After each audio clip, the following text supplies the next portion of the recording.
नमस्कार, मार्केट संवाद में आपका स्वागत है। भाई साहब नमस्कार। नमस्कार। भाई साहब, आज जो ज्ञापन देने आए हो डीएम कार्यालय पे, किस चीज का ज्ञापन दिया जा रहा है?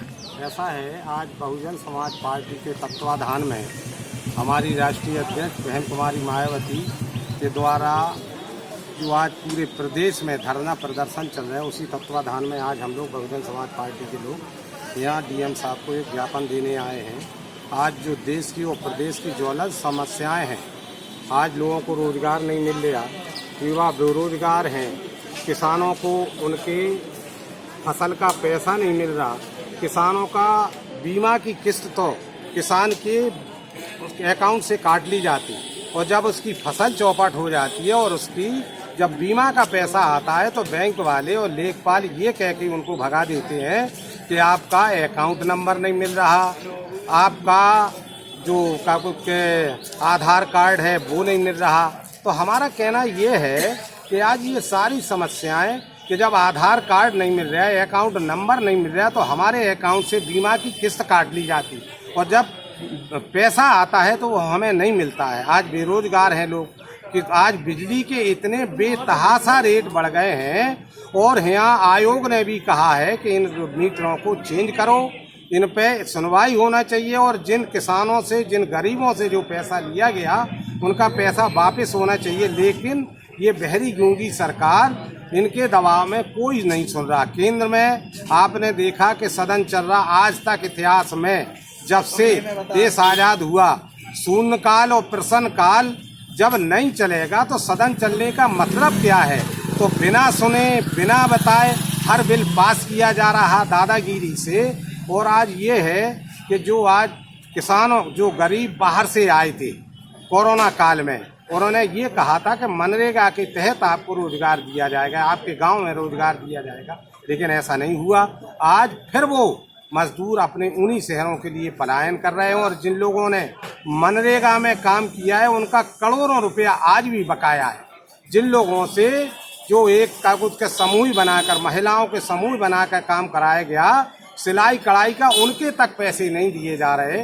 तो ये सारी समस्याओं को लेकर आज आपने देखा कि पहले श्रमिकों के और जो प्राइवेट कंपनियां थीं उनके यहाँ जो मजदूर लगे थे तो एक बिल लाई थी केंद्र सरकार और उन्होंने पहले कहा था कि 300 आदमी उनको हटा देंगे बिना किसी सूचना के, बिना किसी कारण के।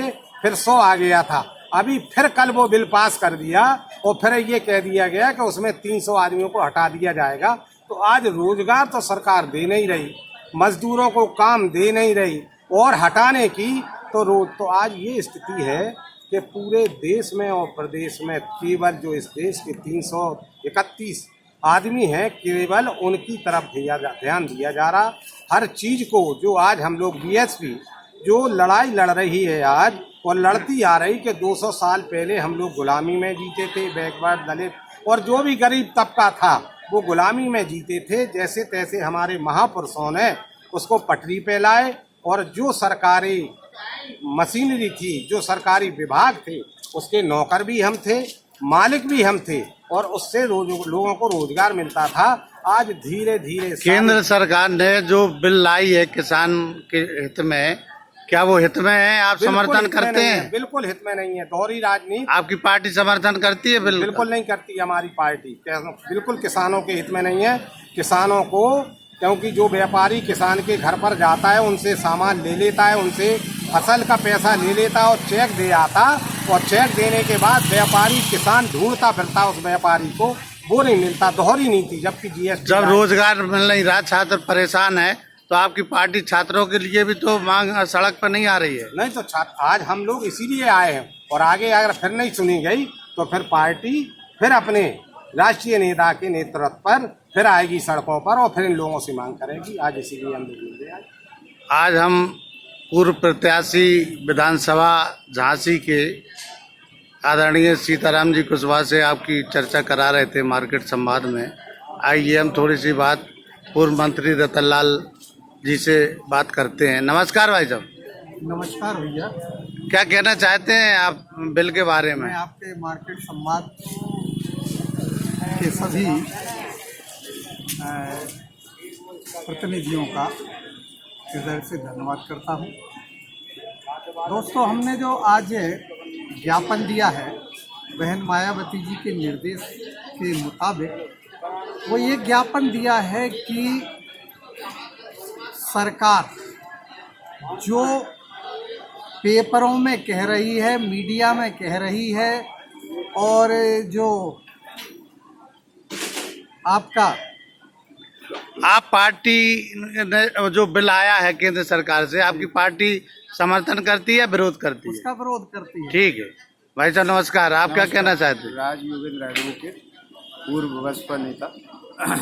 हम ये कहते हैं कि गवर्नमेंट ने अभी जो कृषि बिल पास किया है उसमें जो भी एमआरपी है उस रेट पर कोई भी बड़ा उद्योगपति उनका फसल लेने को तैयार नहीं होगा। आज की स्थिति में आप देखिए, बिहार में मक्का के रेट सरकार ने 1500 घोषित किए हैं, लेकिन वहाँ पे जो माफिया लोग हैं वो मात्र 800 रुपये क्विंटल पर खरीदते हैं। तो इससे किसानों का अहित होता है और इसलिए हम लोग अपनी अध्यक्षा बहन मार्केट संवाद की रिपोर्ट झांसी।